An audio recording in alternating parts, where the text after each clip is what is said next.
अध्याय 3। अब आधी रात हो चुकी थी। सिद्धार्थ चौहान अपनी मां को पलंग के पास से चुपचाप घूरते हुए देख रहा था। उसे अपनी मां को देखे दशकों बीत चुके थे। एक समय था जब उसने सोचा था कि मां को दोबारा देखकर वो फूट फूट कर रोएगा। लेकिन अब जब वो यहां थी, उसे बस घबराहट और असहजता महसूस हो रही थी। एक तरह से ये प्रतिक्रिया अपरिहार्य थी। भले ही वो दशकों तक रक्तांशलोक में घूमता रहा हो, उसकी मां इस युग में ही अटकी रह गई होगी। उसकी कल्पना में बसी मां समय के साथ धीरे धीरे बदलती रही होगी। इसलिए उसकी कल्पना और उसकी असली मां के बीच कुछ अंतर दिखना कोई आश्चर्य की बात नहीं थी।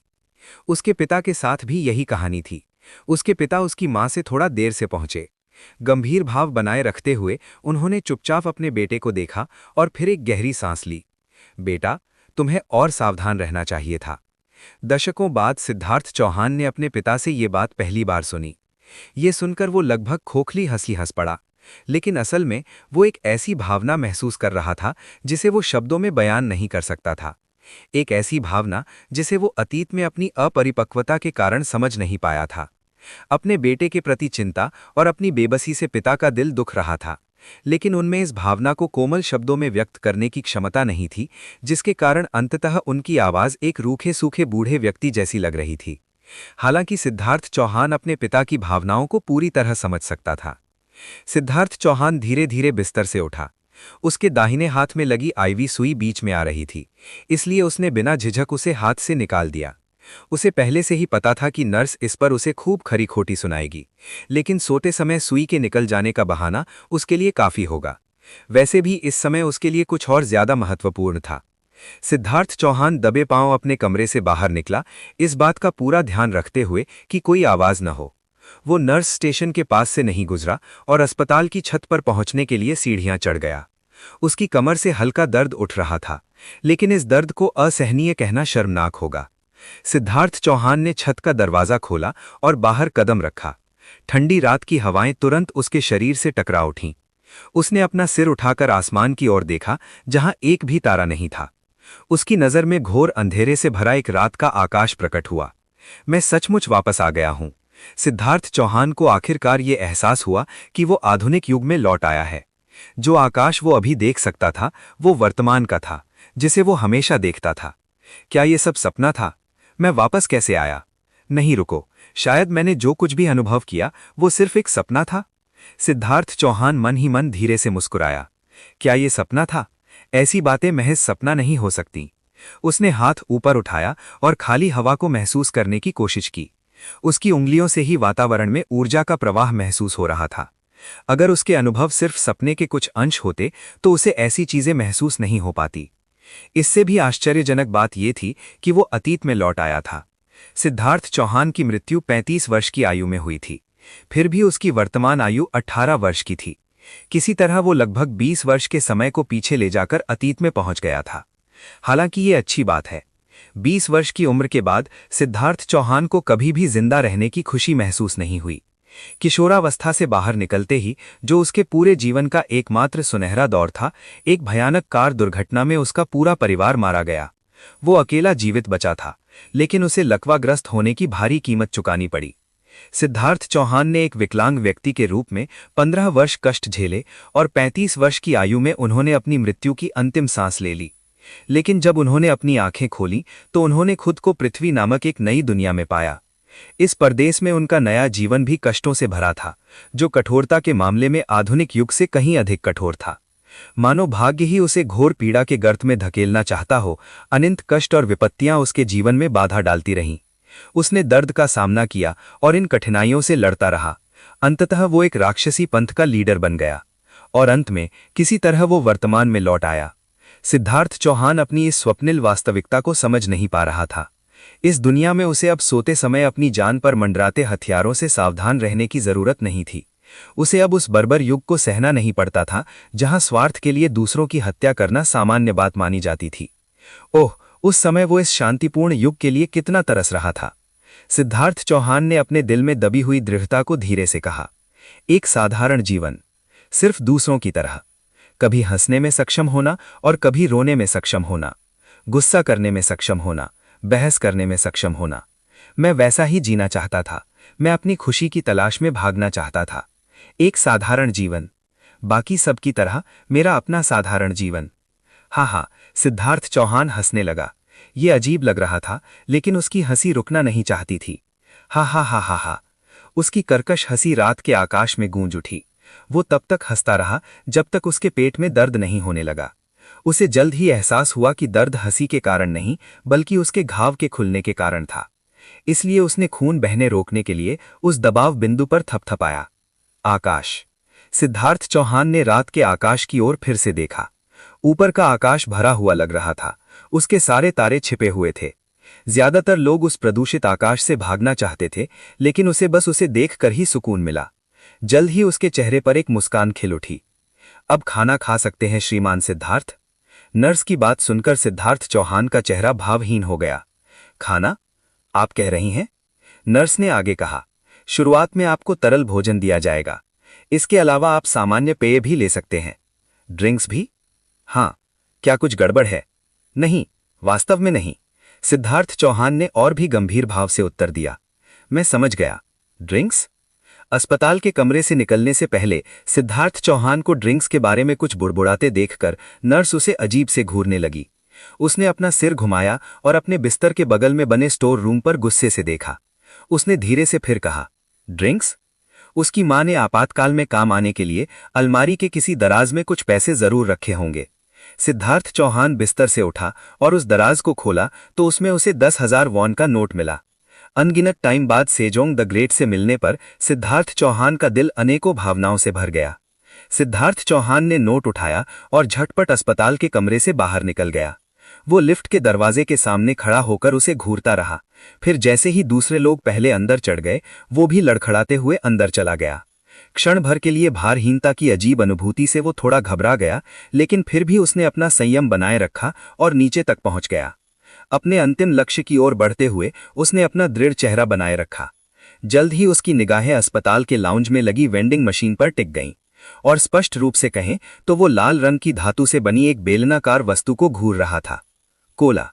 सचमुच, ये कोका कोला था, आधुनिक सभ्यता का सबसे अच्छा आविष्कार। सिद्धार्थ चौहान की आंखें कोला के कैन में गड़ी हुई थीं। पृथ्वी किसी भी अन्य भूमि की तरह थी जहां पेड़ पौधे और जानवर मौजूद थे। दूसरे शब्दों में, उस समय का भोजन आधुनिक भोजन से बहुत अलग नहीं था।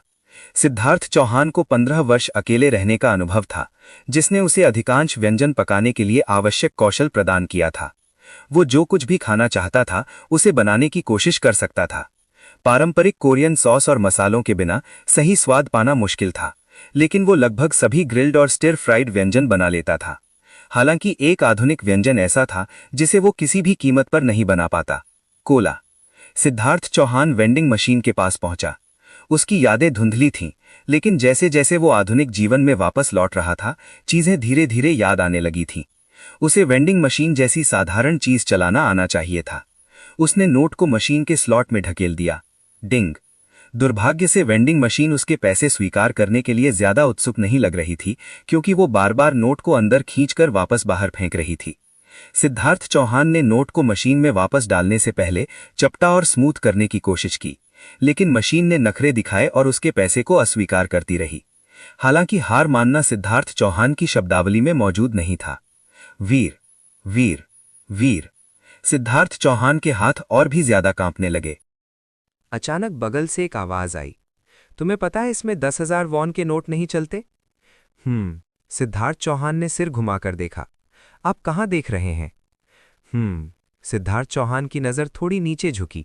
तभी उन्होंने देखा कि लगभग 10 साल का एक छोटा बच्चा उनकी ओर देख रहा है। आपका कहना है कि मशीन 10,000 वॉन के नोट नहीं ले रही है? उन्होंने पूछा। बच्चे ने हैरानी से अपना सिर झुकाया। ओप्पा, क्या आप अंतरिक्ष से आए हैं या किसी ग्रामीण इलाके के गांव से? ये दोनों में से कोई नहीं है। वैसे भी हाँ, वो चीज़ 10,000 वॉन के नोट स्वीकार नहीं करेगी। आपको इसके बजाय 1,000 वॉन के नोट आजमाने चाहिए या खुले पैसे। मैं समझ गया। सिद्धार्थ चौहान को तुरंत एहसास हुआ कि अब वो एक संकट में फंस गया है।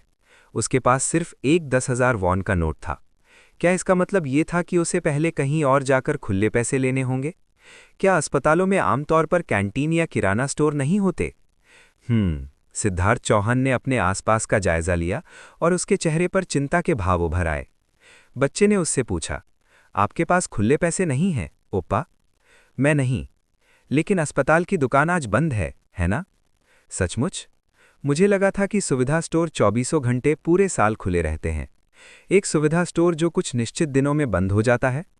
शायद मेरी यादें अभी भी धुंधली हैं। सिद्धार्थ चौहान ने वेंडिंग मशीन पर आखिरी बार हसरत भरी नजर डाली और फिर मुड़कर जाने लगा। उसे इस तरह जाने में खुशी नहीं हो रही थी, लेकिन वैसे भी आज उसका आखिरी मौका नहीं था। उसे जल्द ही अपनी कोला पीने का मौका मिल ही जाएगा। हालांकि खट, एक धातुई खटखट और हंसी ने उसके कदमों को रोक दिया। यहां सिद्धार्थ चौहान ने बिना कुछ कहे उस छोटे बच्चे को देखा जो उसके रास्ते में कोला का कैन दे रहा था। बच्ची ने अपनी बात समझाना शुरू किया। मुझे लगा कि आप वेंडिंग मशीन को इस तरह घूरते हुए बहुत दयनीय लग रहे थे, इसलिए चलिए मैं आपको एक खरीद देती हूं। सिद्धार्थ चौहान ने साफ इनकार कर दिया। मैं बिना कारण के सद्भावना स्वीकार नहीं करता। मैंने तुमसे कहा था मुझे तुम दयनीय लगे, यही तुम्हारा कारण है। मैं दयनीय नहीं हूं। नहीं, तुम अभी अभी बहुत दयनीय लग रहे थे। सिद्धार्थ चौहान कुछ हद तक अवाक रह गया। मैं दयनीय हूं? उसे याद भी नहीं था कि आखिरी बार किसी ने उससे ऐसा कब कहा था।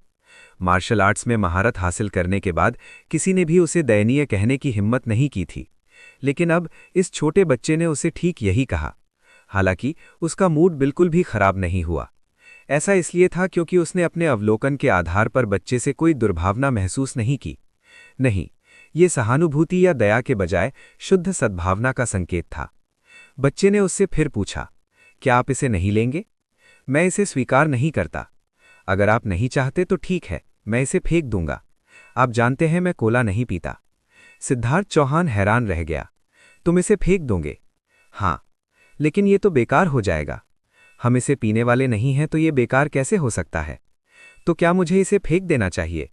बच्चे ने डिब्बे को पास के कूड़ेदान में ले जाते हुए पूछा। सिद्धार्थ चौहान ने हाथ बढ़ाने से पहले अपने विकल्पों पर तुरंत विचार किया। मैं इसे स्वीकार करता हूं। हे, बच्चे ने मुस्कुराते हुए कोला का कैन आगे बढ़ा दिया। बातचीत के दौरान सतह पर जमी ओस की बूंदों से भरे कैन को पकड़ते ही सिद्धार्थ को ताजगी भरी ठंडी धातु का एहसास हुआ। खट, बच्ची ने वेंडिंग मशीन से जूस का एक पैकेट खरीदा और फिर मुस्कुराते हुए सिद्धार्थ चौहान से कहा, हम यहां पी नहीं सकते। अस्पताल के गलियारों में खाना पीना मना है, समझे? आपको लाउंज में जाना चाहिए। ओह, सिद्धार्थ चौहान ने सिर हिलाया। अगर यही नियम था तो उसे इसका पालन करना चाहिए था। हालांकि उस बच्चे ने उसकी सलाह नहीं मानी और कहीं और चला गया। अब थोड़ा हैरान होकर उसने उससे एक सवाल पूछा, तुम कहाँ जा रही हो? मुझे लाउंज पसंद नहीं है, आप जानते हैं। मैं बाहर जाकर अपना जूस पीना चाहता हूं। बाहर? हाँ, अस्पताल के सामने वाली बेंच के पास, बच्चे ने कहा। सिद्धार्थ चौहान ने सिर हिलाया। मैं समझ गया। उन्होंने इस बात पर सहमति जताई कि अस्पताल के बगीचे में लगी बेंच इंडोर लाउंज से बेहतर विकल्प होगी। ऊपर के कमरे से बगीचे की ओर देखते हुए उन्हें एक मंडपम जैसी संरचना भी दिखाई दी। सिद्धार्थ चौहान चुपचाप उस बच्ची के पीछे पीछे चल पड़ा। उस अपरिचित बच्ची का लड़खड़ाता हुआ चलना थोड़ा अटपटा लग रहा था, फिर भी उसे कुछ हद तक सुकून भी मिल रहा था। कम से कम पृथ्वी के बच्चों से तो वो बिल्कुल अलग थी। ये बच्ची जोशीली तो थी, लेकिन असभ्य नहीं थी। उसे कौन सी बीमारी है? सिद्धार्थ चौहान सोचने लगा। उसकी जिज्ञासा तो बढ़ गई थी, पर उसने ज्यादा पूछताछ न करने का फैसला किया। उसे अपने अनुभव से पता था कि किसी की बीमारी के बारे में सिर्फ जिज्ञासावश पूछने से उसके दिल पर और भी गहरे घाव लग जाते हैं। बच्चा अस्पताल के सामने बने सुव्यवस्थित बगीचे में दाखिल हुआ और एक बेंच पर बैठ गया। डेमन मास्टर स्टोरी को आगे देखने के लिए सब्सक्राइब करें tale time FM YouTube channel को।